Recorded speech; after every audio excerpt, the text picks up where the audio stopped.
अस्सलाम वालेकुम to all dear student. आज यूनिट नंबर 5 हज़रत उमर की हमने एक्सरसाइज करनी है। ग्लोसरी से स्टार्ट करते हैं। तो फर्स्ट है एम्ब्रेस। एम्ब्रेस मीनिंग होता है कबूल करना, to accept for believe an idea willingly. Second है ट्रीट। ट्रीट मीन्स सलूक करना और इंग्लिश में टू डील विद। कंडीशन होता है हालत, a state at a particular time. Next है मैटर, मामला, एन अफेयर, सम सिचुएशन और event that is thought about. Judgement होता है जांच पड़ताल करना, the act of assessing a person और सिचुएशन और एन इवेंट। कमिट, सरजर्द होना, to perform an act. Reign, इसमें जी साइलेंट है, दौरे हुकूमत, ruling period of a caliph, king या रूलर, यानी कि किसी हुक्मरान का जिस दौर में उसने हुकूमत की उसे दौरे हुकूमत और इंग्लिश में रेन कहते हैं। सोर्डमैन, शमशेर जन, यानी कि जिसको तलवार चलानी आती है, शमशेर कहते हैं तलवार को। A man who is skilled in the use of sword, वो आदमी जिसे तलवार चलाने का फन हासिल हो। Comprehension, question answer. अब हमने क्वेश्चंस के आंसर करने हैं, ठीक है। ज्यादातर क्वेश्चन के आंसर बुक में ही है और बुक में से ही मैं आपको इसके निशान लगवा देती हूँ। तो फर्स्ट क्वेश्चन है, what is the title of हजरत उमर रजी अल्लाह ताला अन्हो, यानी कि हजरत उमर रजी अल्लाह ताला को क्या खिताब दिया गया था। तो इसको बुक में से ही इसका आंसर है। पेज नंबर 48 पर फर्स्ट पैराग्राफ में ही फर्स्ट क्वेश्चन का आंसर है, he received the title of Farooq after he embraced Islam, यानी कि इस्लाम कबूल करने के बाद आपको फारूक का लकब दिया गया। ये है क्वेश्चन नंबर 1 का answer.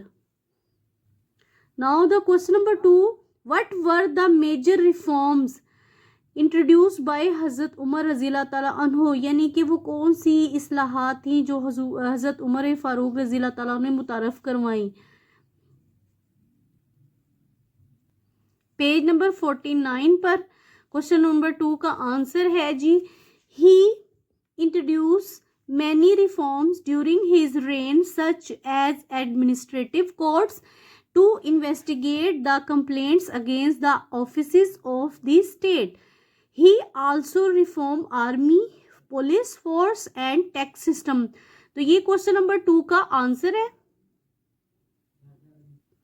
Now the question number 3 is, how long did Caliph हजरत उमर रजी अल्लाह ताला अन्हो रूल्स, यानी कि खलीफा हजरत उमर रजी अल्लाह ताला अन्हो का दौरे हुकूमत यानी कि उनकी दौरे खिलाफत कितने अरसे तक जारी रही। तो इसका आंसर हमने बुक में से ही मेंशन करना है।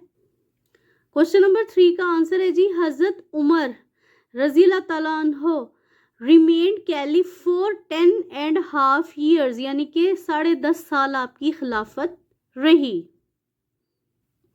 Question number 4 is, how did Hazrat Umar administrate justice, यानी कि आपने जस्टिस को कैसे कायम किया, ठीक है। क्वेश्चन नंबर 4 का आंसर पेज नंबर 49 पर है। पैराग्राफ नंबर 3 के स्टार्ट से ही इसका आंसर शुरू होता है। Hazrat Umar gave great importance to justice and wellbeing of the people.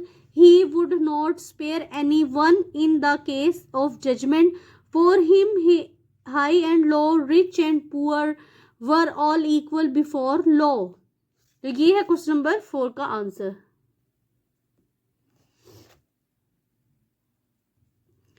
Question number 5 है, what did the caliph here while passing by the poor widow's house, यानी कि जब खलीफा एक गरीब बेवा के घर के पास से गुजर रहे थे तो आपने क्या सुना। क्वेश्चन के अंदर से आधा आंसर है इसका जी, while passing by the poor widow's house, ही से मुराद है कैलिफ हर्ड चिल्ड्रन क्राइंग, तो आपने बच्चों के रोने की आवाजें सुनी, ठीक है। क्वेश्चन नंबर 6 है, what is the main theme of the text Hazrat Umar, यानी कि हजरत उमर की जो यानी कि वो स्टोरी है इसका मेन थीम क्या है। तो the main theme of the text Hazrat Umar his life and his services for Islam, आप हज़रत उमर की लाइफ यानी उनकी ज़िंदगी के बारे में और उनकी खिदमत, इस्लाम के लिए उनकी खिदमत। ओके, नेक्स्ट हम करते हैं fill in the blank. Part C है जी, हज़रत उमर वाले पैराग्राफ यानी कि ये यूनिट में से। Hazrat Umar was born at Mecca, ठीक है।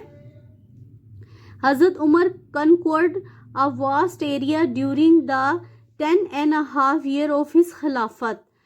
He introduced many reforms during his reign. Hazrat Umar was kind and sympathetic to the poor. Now we going to start part D, silent letter hunt. यानी कि ये जो paragraph दिया है इसमें जो कुछ लेटर ऐसे जिनका फर्स्ट वर्ड साइलेंट है, लिखा तो हुआ है लेकिन बोलने में वो नहीं शो होगा। तो इसमें जो साइलेंट लेटर्स है, मैं पूरा पैराग्राफ में बस उनको मेंशन कर रही हूँ, अंडरलाइन कर रही हूँ, तो आप भी कर लीजिएगा। अब जैसे ये वर्ड है निटिंग, निटिंग में एन की साउंड आ रही है, के की नहीं आ रही, लेकिन के बहुत इंपॉर्टेंट है, ठीक है। अब इसी तरह ये वर्ड है रैप, रैप नहीं पढ़ेंगे इसको, रैप पढ़ेंगे, RAP रैप, लेकिन लिखने में W आएगा। इसी तरह होता है नी, नी कहते हैं घुटनों को, ठीक है। निटिंग कहते हैं बुनना, रैप होता है लपेटना, नी घुटनों को कहते हैं। नी में एन का साउंड आ रहा है, के का नहीं आएगा, तो this is a silent letter word.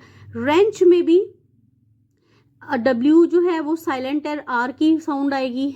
Knob में KNOB नोब होता है, ठीक है, तो के जो है वो साइलेंट है। अब रिस्ट जो है इसमें R की साउंड आ रही है, W की नहीं आती, रिस्ट कलाई को कहते हैं। रैपिंग में भी W साइलेंट है, R से इसका साउंड शुरू होता है। तो these are silent letter words. इसमें जो उसका फर्स्ट लेटर है वो जो है वो साइलेंट होता है, लिखने में तो वो ज़रूर आएगा, लेकिन अगर हम जब उसको प्रोनाउंस करेंगे तो उसमें जो है वो वर्ड जो है वो साइलेंट हो जाएगा, यानी कि उसकी साउंड नहीं आएगी। Now we going to start vocabulary and grammar. इसमें कुछ इडियम्स दिए गए हैं जिन्हें मुहावरात कहते हैं। इंग्लिश में उन्होंने कहा है कि इसके मीनिंग करने। बेटर लेट देन नेवर, देर से पहुंचना कभी ना पहुंचने से बेहतर है, यानी कि आप देर से पहुंच जाएं लेकिन पहुंच जाएं। यानी कि अगर स्पीड में जाते हैं, आपको कुछ हो जाता है, मर जाते हैं, तो उसका क्या फायदा, ना कभी ना पहुंचे आप, ठीक है। Let's call it a day, काम शुरू किया जाए, ठीक है, ये इसलिए बोला जाता है। अंडर द वेदर, बीमार होना। The ball is in your court, फैसले के मुतालिक इख्तियार होना, यानी कि आपको ये चीज का हक हासिल हो के आप फैसला कर सके। स्पिल द बीन्स, रास फाश कर देना, ठीक है। ब्रेक अ लेग, किसी अदाकार को अच्छी परफॉर्मेंस के लिए कहना।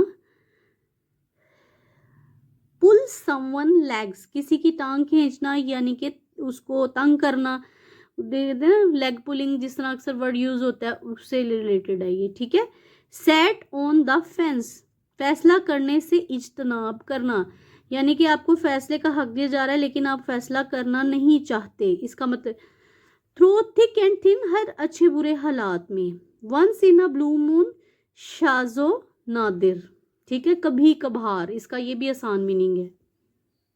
स्टूडेंट्स ये 10 प्रोवर्ब्स हैं, उसमें उन्होंने 3 ऑप्शंस दिए हुए, 3 में से एक को हमने मेंशन करना है, ठीक है। तो वो पहला है a bird in hand is worth 2 in the Bush, एक हाथ में जो है वो परिंदा आ जाए ना कि दोनों जो हैं वो झाड़ी में फंस जाएं, ठीक है।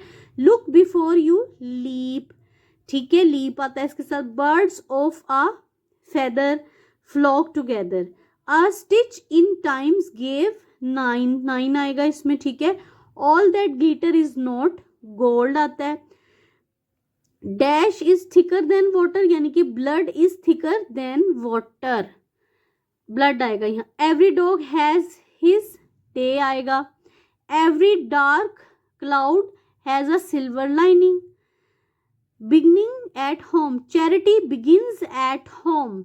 People who live in glass houses don't throw stones at others, यानी कि जो लोग शीशे के घरों में रहते हैं वो लोगों के घरों पर पत्थर नहीं फेंकते। Now G kinds of sentences, sentences की काइंड दी हुई है। डिक्लेरेटिव सेंटेंसेस, ठीक है, interrogative sentences, imperative sentences, exclamatory sentences, अब डिक्लेरेटिव सेंटेंसेस में क्या होता है, गिव अ स्टेटमेंट, एक स्टेटमेंट दी जाती है। इंट्रोगेटिव सेंटेंस में क्या होता है, क्वेश्चन पूछे जाते हैं, क्वेश्चन मार्क जिसमें आ जाता है। Imperative sentences make request give order, या तो रिक्वेस्ट की जाती है या ऑर्डर दिया जाता है इम्पेरेटिव सेंटेंसेस में, ठीक है। एक्सक्लामेटरी सेंटेंसेस में एक्सप्रेस स्ट्रॉन्ग इमोशंस को जाहिर किया जाता है, उसके एंड में ये मार्क ऑफ एक्सक्लामेशन लगता है, इसलिए उसको एक्सक्लामेटरी सेंटेंसेस कहते हैं। तो now identify the kind of following sentences, हमने आइडेंटिफाई करना है ये कौन से सेंटेंस की काइंड है। My class teacher will retire in the next month, ये है डिक्लेरेटिव सेंटेंस, यानी कि इसमें एक स्टेटमेंट शो की हुई है, ठीक है।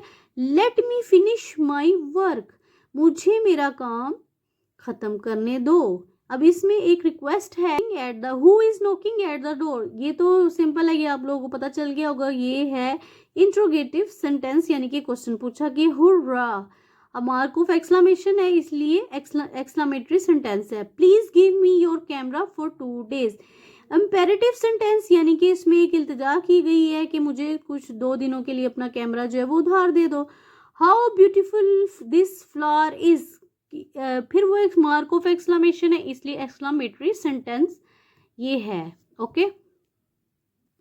Now we going to start homophones. असल में होमोफोन्स होते क्या हैं उन्होंने पहले एक्सप्लेन कर दिया, पहले मैं आपको बता दूं। The homophone words are with different spelling and meanings but with the same sound, यानी कि उनके स्पेलिंग डिफरेंट होते हैं, ठीक है, लेकिन उनका साउंड सेम आता है। जैसे 8 है और 8 है, 8 खाने का है, ये 8 दूसरा 8 है। एयर हवा को कहते हैं, एयर भी होता है, जैसे बाय और बाय, एक खरीदना होता है और एक गुड बाय कहने लिए, एक होता है ब्रेक तोड़ना, ठीक है, ये भी ब्रेक है, ठीक है। तो दोनों का साउंड सेम है लेकिन मीनिंग्स जो है वो उनके डिफरेंट होते हैं।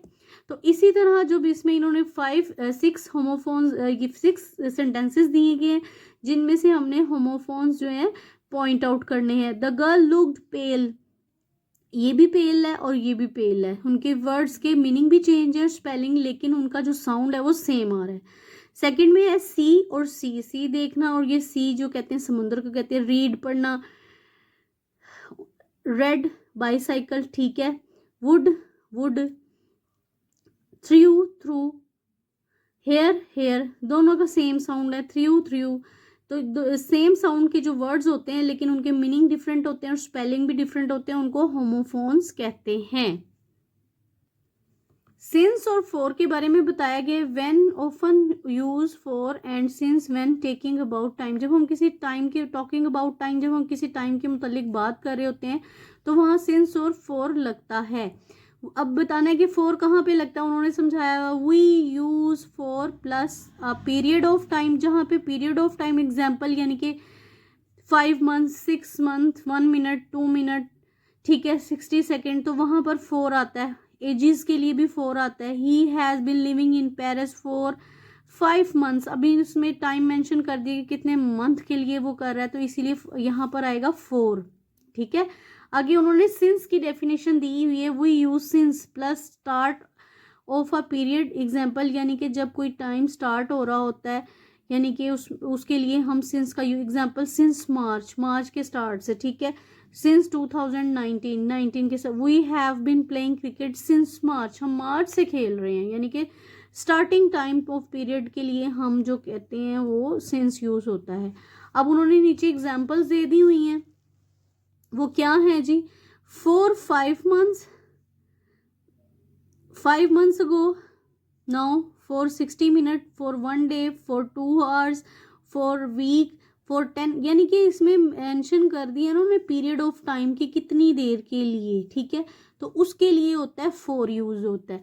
अब जैसे उन्होंने दिया हुआ जी सिंस होता है 11 o'clock, जहाँ पे एग्जैक्ट टाइम बताया गया हो, since Saturday, since November, since 2021, since I left home, since dinner time, since I got up. तो ये इन्होंने सिंस और फॉर की डेफिनेशन दी हुई है कि सिंस कहाँ यूज होता है, क्योंकि सिंस और फॉर जो होता है परफेक्ट कंटिन्यूस टेंस में यूज होता है, चाहे वो प्रेजेंट परफेक्ट कंटिन्यूस हो, चाहे वो पास्ट परफेक्ट कंटिन्यूस हो, चाहे वो फ्यूचर परफेक्ट कंटिन्यूस टेंस हो। Now we going to start. Question, last question है, put the given verb in the correct present tense, perfect और परफेक्ट कंटिन्यूस टेंस। ठीक है ना, परफेक्ट कंटिन्यूस टेंस में चेंज कर सकते हैं, परफेक्ट में चेंज कर सकते हैं। आगे दिए हुए शी लुक, लुक को उसके कटिंग करके हैज बीन लग जाएगा और आई को लुकिंग, लुक के साथ आईएनजी आ जाएगा। अब इधर है नोट आएगा, नोट फाइंड तो हैज नॉट फाउंड आ जाएगा। ठीक है, थर्ड फॉर्म यूज हो रही है। ठीक है, आई हैव बीन, वेट के साथ बीन के साथ वेटिंग आ जाएगा। ठीक है, the maid has finished, perfect tense में यूज हो जाएगा। ठीक है, I have not seen her for a long time, he already has left for England for higher studies. ठीक है, you have been discussing the problem for the last half an hour but I am afraid I have not listen. ठीक है, मैंने नहीं सुना। They have not been buying any dress for the last 2 years। Have not आ जाएगा, खाली note नहीं ना आएगा क्योंकि इसमें परफेक्ट कंटिन्यूस है। They have been working, have been के साथ आईएनजी का इजाफा कर देंगे। ठीक है, this project for a year, 1 साल से कर रहा है। ठीक है, अभी हमने बताया तो इसमें जहाँ टाइम मेंशन हो यानी कि पीरियड ऑफ टाइम हो, ईयर मंथ वीक ये वो आए तो उसके साथ 4 आता है। लेकिन अगर वही स्पेसिफिक ईयर हो यानी कि 2009 हो, 2011 हो या टाइम में के साथ मेंशन हो कितने बजे है तो वहाँ सिंस यूज होता है।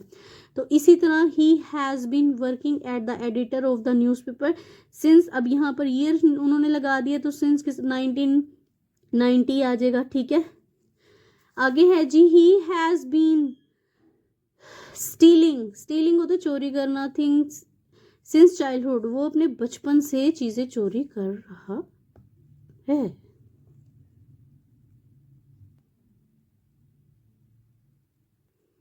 सो गाइज ये थी आज की एक्सरसाइज जो कंप्लीट हो चुकी है। इंशाल्लाह आपसे नेक्स्ट वीडियो में मुलाकात होगी। वीडियो अच्छी लगी तो लाइक करें, चैनल को सब्सक्राइब करें और ज़्यादा से ज़्यादा वीडियो शेयर करें ताकि मेरे, और बेल आइकन ज़रूर प्रेस करें ताकि मेरे आने वाली वीडियो की नोटिफिकेशन आपको मिल सके। ओके जी, अल्लाह हाफिज़।